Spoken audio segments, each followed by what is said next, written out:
Okay, we're live to the web. Good afternoon, everybody. My name is Daniel Skuka. You can't see me in the camera. I'm speaking to you with the Rosetta Mission Control Team here from the European Space Operations Center in Darmstadt, Germany. We're part of ESA, and we're flying the Rosetta mission. We're here today to answer your questions and give you as much up-to-date information as we can right from the team. I'm going to do a quick introduction from the. You can see my hand there from the far side of the screen. We have Tiago. If you just wave and say hi. Hello. We have Armel in the center. Hi. And Matthias is immediately to my side. Hi. And all three are spacecraft operations engineers working on the Rosetta mission since a number of years now. Okay, we'll go ahead and ask if our participants could introduce who they are, the names of their schools, and where they're located. We're Molten Udell High School in Iowa. I'm Jerry Harnish, the teacher for our science here at Molten. And then we have two combined classes with physics and physical science. And we also have our guest here from Germany, Shalene Wild. Addison Westerkamp. I'm Zach Lawler. Here.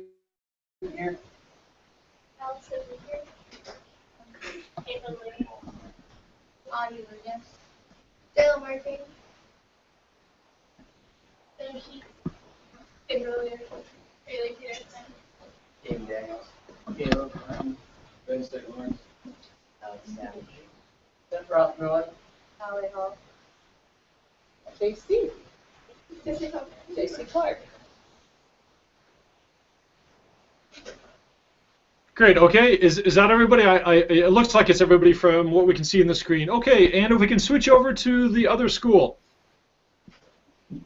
Hi, we're from New London, Iowa. I have a combined class of some of my physical science students and some of my engineering students. We're right in a passing period here, so you may see some students still coming in. Anyone want to introduce themselves? I'm Ashley. I'm Alex. Bryson. Colby. Zach Gate.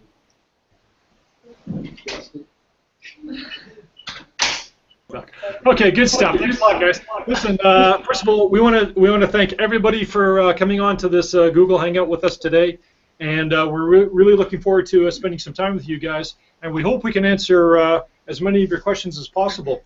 We're going to begin with some questions that were actually submitted to us beforehand, and they were sent by email. And I'll pose the question, and then I think you guys want to go ahead and answer in a certain way. Okay.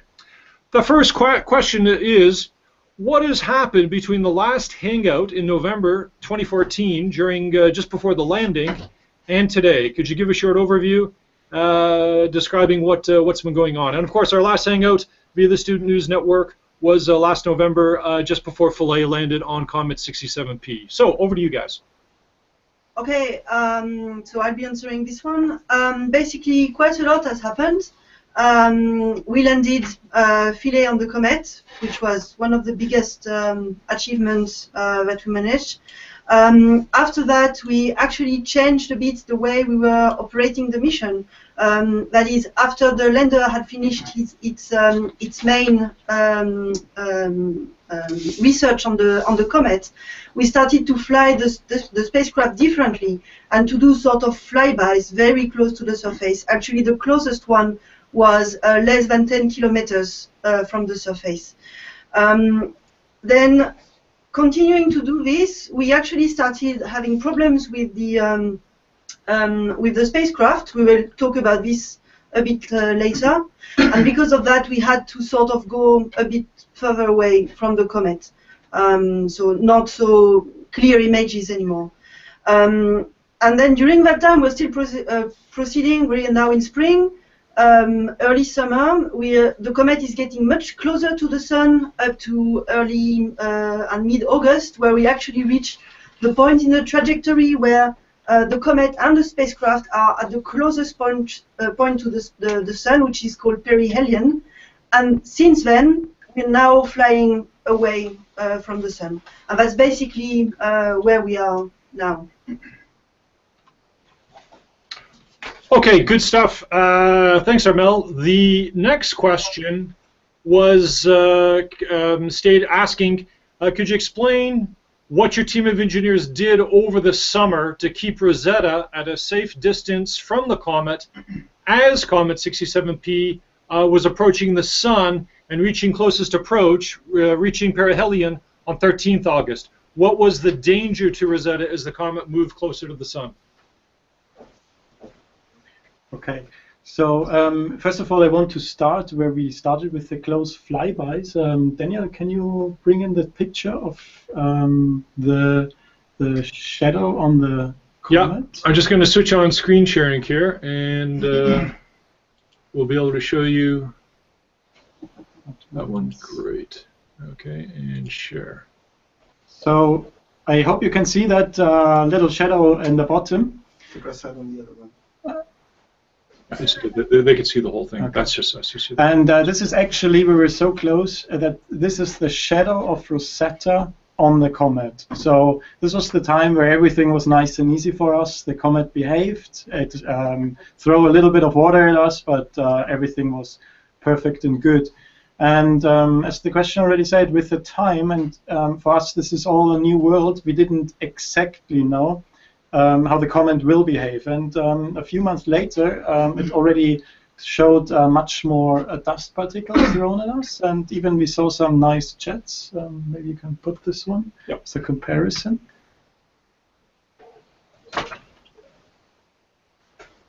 So as you can see, this is what happens when you get closer to the sun with the comet. So it actually shoots stuff at us, which is not very nice.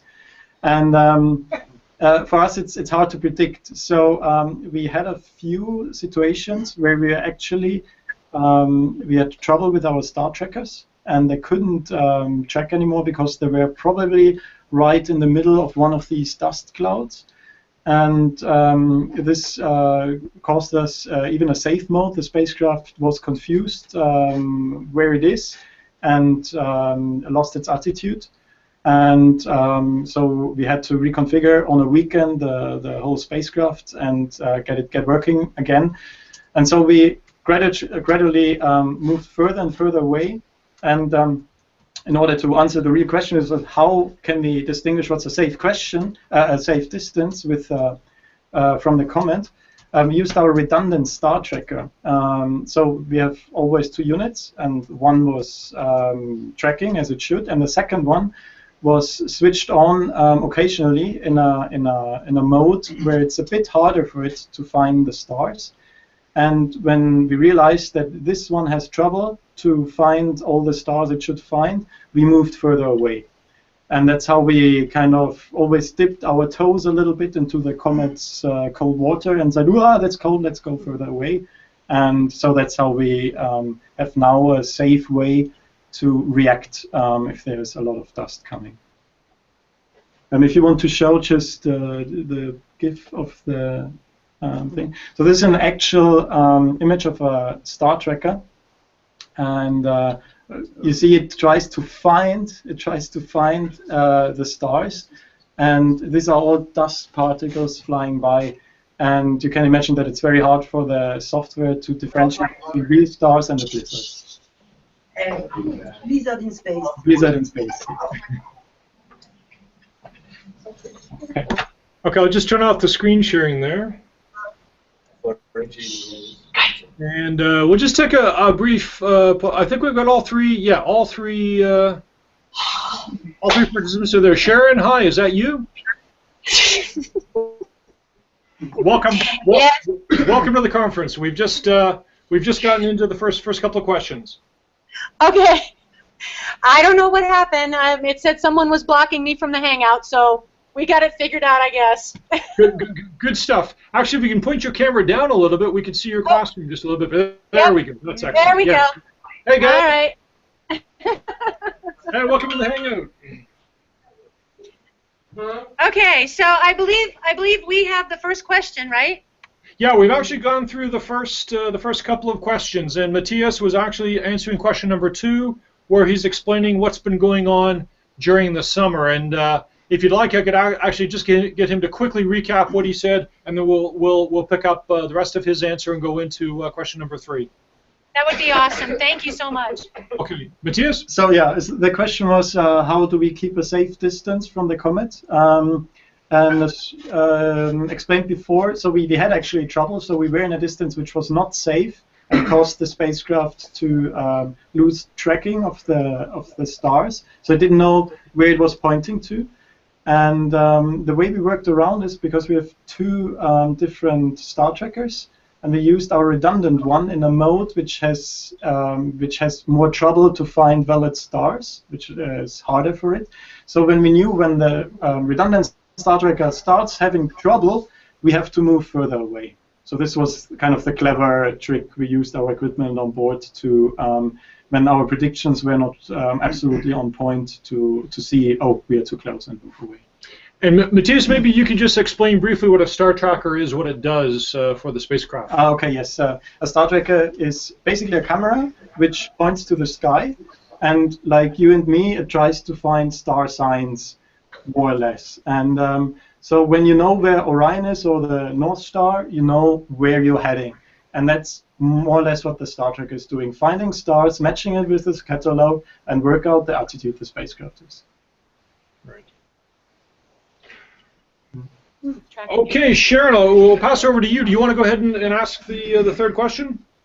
Sure. In communicating with Rosetta, how long does it take to send signals to Rosetta and receive them from the orbiter? I guess it's my turn to answer that.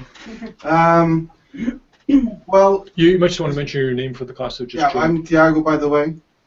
This is Armel, and that is Matthias. So, in essence, the time that a signal needs to get from the Earth to Rosetta, it's based on the speed of light, because we propagate radio waves, and radio waves in vacuum travel at the speed of light. So the farther away Rosetta is, the longer the signal takes to get there. Can you bring up that image, Daniel? Yeah. We have a chart here we can show you. No, wrong one. This one. There we go. And share. All right. So on the bottom graph, the green one, you can see the distance from Earth to the comet, in essence to Rosetta. And it varies from 400 million kilometers to 500 to 275. And on the top, the one-way light time, which is the time that the signal takes to get from one point to the other, in this case from Earth to Rosetta. And it varies from the lowest we had was at around August, and it was around 13 minutes, one-way light time, 13 minutes. And the highest we had so far was 45 minutes. So this means that whenever we do something, whenever we send a command or an instruction to the spacecraft, it takes that amount of time. So in the minimum time, it took 13 minutes to get there, and then the reply takes 13 minutes back. So in essence, it's 26 minutes to do one thing that it could take up to, I don't know, 10 seconds if the spacecraft was close to Earth. It's like if you want to send an SMS to your friend, you send an SMS, and instead of him receiving it immediately, he only receives it 15 minutes later, 20 minutes later. So you can imagine that to do any sort of operation, it's really, really tricky. So what we do in order to mitigate this is that our spacecraft has a lot of automation, so it can take care of itself in a number of situations. It can detect when it is in trouble, so if there's some sort of overheating element, it can detect this, and it reacts by itself. So either it switches off the instrument or it goes to the redundant instrument. So there's lots of automation on board to take care of these things that we cannot react on time, because if this happens, we only see it one-way light time later. So 20 minutes later, 25 minutes later. All right, Good thank stuff. you. Yeah, and actually, Sharon, we can show you some of the pictures that you missed at the beginning, and I could actually just get I'll just get Armel and Matthias maybe to explain what we were showing. And there's the first one that came up, and maybe that was Armel. You explain this one. Yeah. Okay. So this image was taken when we were at closest approach ever to the comet. So this was on 14th of February this year. And basically, this is where we did our flyby at 6 kilometers from the surface. And the kind of black blotch at the bottom is, as Matthias was saying, the shadow of the spacecraft on the comet. Then you can also see that around this blotch, there is absolutely no shadow around. Well, if you go a bit further to the sides of the picture, you can start seeing shadows again. And this kind of picture is actually used by the scientists because it allows you to get very specific data on the properties of the material which is present on the ground, depending how it reflects the light. When you have the sun really just behind you, then you can have more information on the ground of the comet, which is called the regolith. Okay, and I think, Matthias, were you explaining what this one was showing? Yes, this shows a jet, basically a gas eruption coming out of the core of the comet.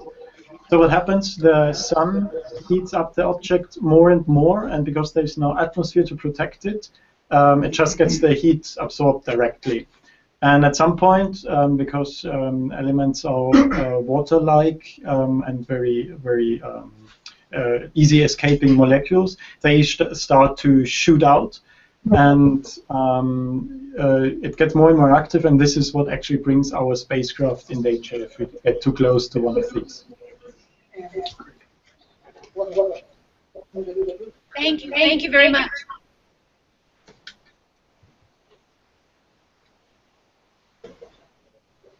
Okay, Sharon, do you want to go for the next question? Sure, that's no problem. So our next question is, where are Rosetta signals received? So where would you sit down to listen to Rosetta? So we control the spacecraft from here, from Darmstadt in Germany, but we have ground stations, which are basically antennas, all over the globe. Actually, we in the European Space Agency, we have 3 that can communicate with Rosetta. One in Spain, one in Australia, and one in Argentina. And we use the Deep Space Network from NASA in order to have better coverage, in order to communicate more often with Rosetta. So, and the DSN is really big. So there's lots of stations. We have stations in stations in Spain, in Australia as well, in California. So many stations from NASA as well. That's a quick picture. That's just our 35-meter deep space station in Malargüe in Argentina. And as Thiago mentioned, we have 2 more just like it. One in Australia, one in Spain, and they're tightly coordinated with NASA's deep space network as well. And sometimes NASA's tracking our spacecraft, sometimes we're tracking it, and that cross support goes back and forth. So we do work very closely for that. We use 70 meters antennas from DSN, which are huge, and basically something that it's interesting to know is that since Rosetta is so far away, when it's pointing to Earth, all of Earth gets its signal. So if you had a really big antenna in your backyard, you could theoretically listen to the signal from Rosetta. Very cool. Thank you. And I'll just show you a quick question what the control room looks like. It looks something like this. That's basically our main control room. One of my students just asked me if the pictures you're showing are on a Facebook page so they could look at them later. Yeah, we can send you the links. Actually, sometimes they're in the ESA Facebook page, which is simply facebook.com/European Space Agency. And sometimes they're in our website. So I'll just show you, if you go to our website and if you go to the ESA homepage, which is right there, that's esa.int. And if you scroll down a little bit, you'll see Space and Images right there. If you click on that one, you can then put in a search term. You can put in Rosetta. You can put in tracking station, and you'll find all kinds of good stuff. And additionally, for the ground stations in Malargüe and in Cerberus in Spain, so Argentina and Spain, we also have webcams with them, so you can actually see them live tracking spacecraft. And in fact, yeah, and actually, there's our one in Malargüe, and right now in Argentina, it's night. Night. Just so you know, Malargüe is actually tracking Rosetta right now. Yeah. So. Ah, okay. So actually, there's the one. There's Cerberus, which is in Spain. That's live. That was just a few minutes ago. And if we go back to Malargüe, there's our Malargüe station. And I think that update has not been that image has not been updated because actually it should be daytime in Argentina right now. I think that the webcam is frozen, but that's our station anyways. Awesome. Yes. Okay, so we've asked quite a few questions. I have another question from a student, unless Molten New Delhi or New London, would like to take a turn. I kind of feel like we're taking your time. We have a question. No. I was wondering why the ice on the comet is a sphere crystalline structure rather than. Can you repeat? The ice on the comet was like highly porous crystalline structure, and rather than amorphous. Okay. I was wondering, was that expected or? We didn't hear the question very well, but we're going to try and elaborate. Basically, the ice on the comet, there are two things. It's not just pure water ice, it's ice with stuff mixed in it. And it's extremely cold. It was actually integrated to the comet when the comet was very, very, very far away from the sun. There we're talking distances equivalent to where New Horizon from NASA is flying at the moment, and even further away.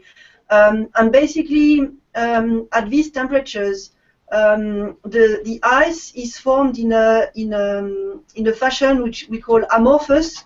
So not really crystalline as we know it here on the Earth, and this is basically one of the main differences with ice as we know it in our surrounding. And then the second thing is that this ice, at the moment, is buried relatively deep inside the comet, because our comet used to fly in distances between the Kuiper belt, so further than Pluto, and then as close to the orbit of Jupiter.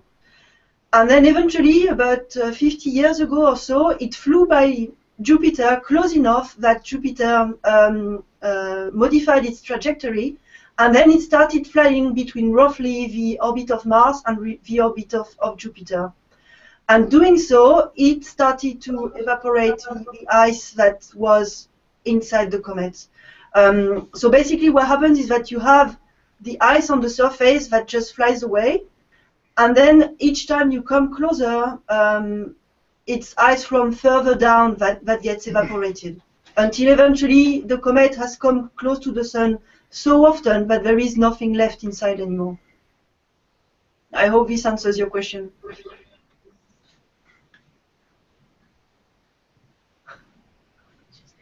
Okay, New London, do you have a question?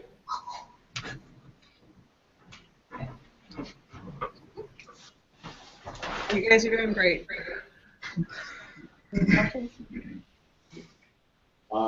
What was your primary objective when starting this, when launching the Rosetta orbiter?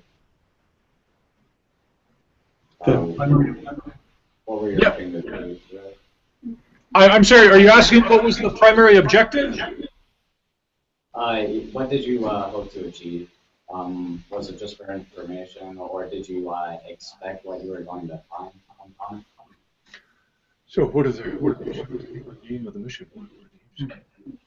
So yeah, the scientific part of the mission, which is for sure the most important, is to explain how do comets form, what do they contain, elements, where they are contributed to the water on Earth, and to find out, because they are old rocks which were formed before our planets were formed, and this can give us insight in the origins of our solar system. So this is a scientific part. Of course, there's the engineering part, which is also a huge masterpiece to travel 10 years through space, come up to the same speed as the comet, and land a little lander on top of it. So this, I think, summarizes quickly the main two objectives. And I might just add that one of the other practical outcomes of the mission is that we, ESA, have learned a tremendous amount about how to fly a spacecraft so far away from the Earth, literally hundreds of millions of kilometers away. And this is an incredible engineering achievement that actually before the mission, we hadn't done that before. And now this is really something that the teams have really learned a lot. And we've had to work a lot with our partner agencies and learn a lot about the spacecraft. And that's been a huge benefit of flying this mission as well. And one of the other particularities as well is that the body around which we are flying has practically no gravity, which is also something completely new. Normally, you go to a planet, you get trapped by this planet, and then you stay around the planet. With Rosetta, this doesn't work like this at all. So we have to fly alongside, which is also something new. Okay. Sharon, there were a couple more questions that I think came in by email, and do you want me just do you want to just quickly go into those? Well, we have one more quick question. Yep. Our students here, a lot of them have never been out of the state of Wyoming, let alone out of the United States. So they're just kind of wondering, when you're not on the Rosetta project or doing engineering things, what do you guys like to do for fun? We'll start with Tiago. All sorts of stuff. Traveling, seeing that we are so close to the airport over here. Actually, I was in the States 2 weeks ago, or last week for 2 weeks, so I just came from there. I don't know, hanging out with friends, watching sports, going to the gym, I don't know, reading, TV, movies, games, whatever. Okay, Armel, what do you want to do? That's going to take long because I like to do many things. Okay, I like reading, I like learning about new science facts, I like gardening, I like knitting, I like doing crochet, I like cooking, I like making my own soaps and cosmetics. I like traveling. I like bees. I've got bees in my garden since this summer, and it's great. Yeah. Wonderful. Motorcycling, driving old-timer cars. Yeah. Okay, and Matthias. Yeah, I cannot compete with this, but at least once a day I terrorize my neighbors with my trumpet playing. And sometimes on the weekend I terrorize a bigger audience on the stage. So this is mainly that, and then like every person here, it seems I enjoy running a lot, and this yeah. So getting two sides to relax, a bit of sport, a bit of music. Thank you. That was very. Thank you very much. Okay, I guess the last two questions that we were sent was one, how did the team here, how did they become engineers? So a little bit about their educational background or what they aspire to do. And then you've already asked the one, what do you do in your spare time? So maybe if it's okay for the last question, we can answer a little bit about how they got to be what they're doing right now. And again, we can maybe start with Tiago and just go across. All right, so I studied computer science in university, and then I started working in Portugal. And then at one point there was an opportunity to do an internship here at ESOC in a department that tried to bring the new technologies into the mission. So basically try to get all of these web things that are out there, I know, using the web technologies in order to facilitate the work of the engineers here at ESA. This is where I started, and this gave me a glimpse into what I'm doing right now. And 5 years ago, there was an opportunity to join the Venus Express mission, which is a mission that was around the planet Venus, which I applied, and then eventually I got the job. And since then, I've been working in operations ever since, and I joined the Rosetta team last year. So that's the summary of the thing. Armel? Actually, I hesitated for a long time between becoming a scientist and becoming an engineer. And then eventually I decided for engineering, mainly because the school I wanted to go was in a place which was very nice. You know, you have to make a decision one way or another. And then through doing a lot of traineeships and internships with this school, I eventually ended up in Darmstadt because I wanted to learn a bit more about Germany. I'm coming from France. And so as I left, I decided to apply for an internship here at ESOC. And that's basically how I started here. At the end of this internship, I joined Rosetta. It was 6 months before the launch, and I'm still there. Good stuff. Matthias? For me, it came from a physics point of background. So I was always interested in the astronomy side. And I learned pretty quickly that I was also interested in the technical side. So when I was watching rocket launches, space shuttle launches, I found this always exciting. And I came to ESAC actually to work on the mission control system. And when there was a job opening for Venus Express, like Thiago, and I got the offer, I said, "Hell yeah! I want to fly. I want to fly around Venus." And then last year, I got the offer to land something on a comet, and I said, "Okay, then let's do that for a change." And that's how I became an engineer. Very cool. Thank you so very much. I guess if we're almost towards the end here now, but if we've got time, if there are any final questions coming from any of the classes anywhere.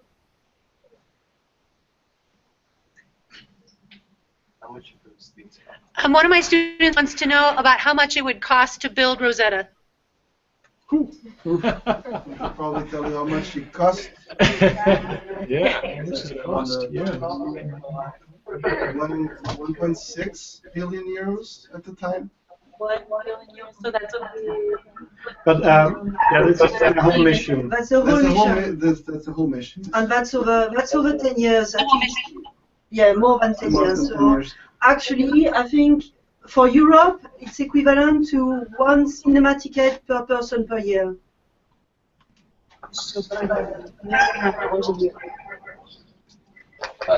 Thank you. We do have one final question. Okay. How was the hardware and programming? Like, who did that, and how is it synced up with each other? Like, how long did it take you to build it, the programming? Well, the hardware and the software of the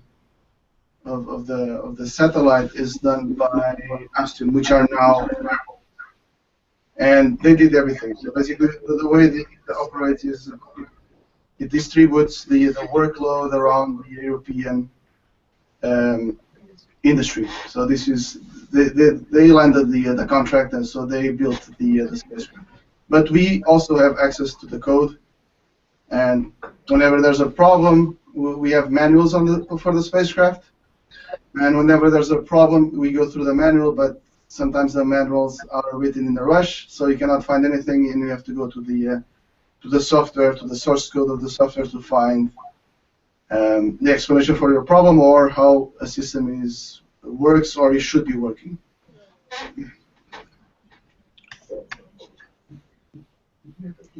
I don't know.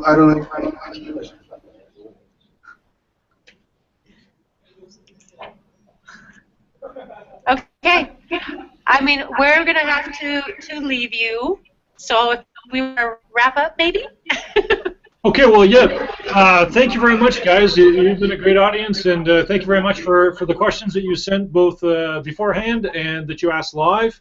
And it's been a real pleasure chatting with you. I'm sorry I haven't been on camera yet. Let me see if I can just reach over here. That's me. And that's the voice. Actually, one of the reasons that we're so proud is we've got a lot of activities going on at ESOC today, so we weren't able to use one of the control rooms. We've got simulation training going on for 4 new missions, so it's a busy place here. But anyways, thank you very much for joining, and we wish you the best in your studies and in learning more about space. Thank you very much. Nice to meet you all. Thanks, guys. Thank you. Ciao.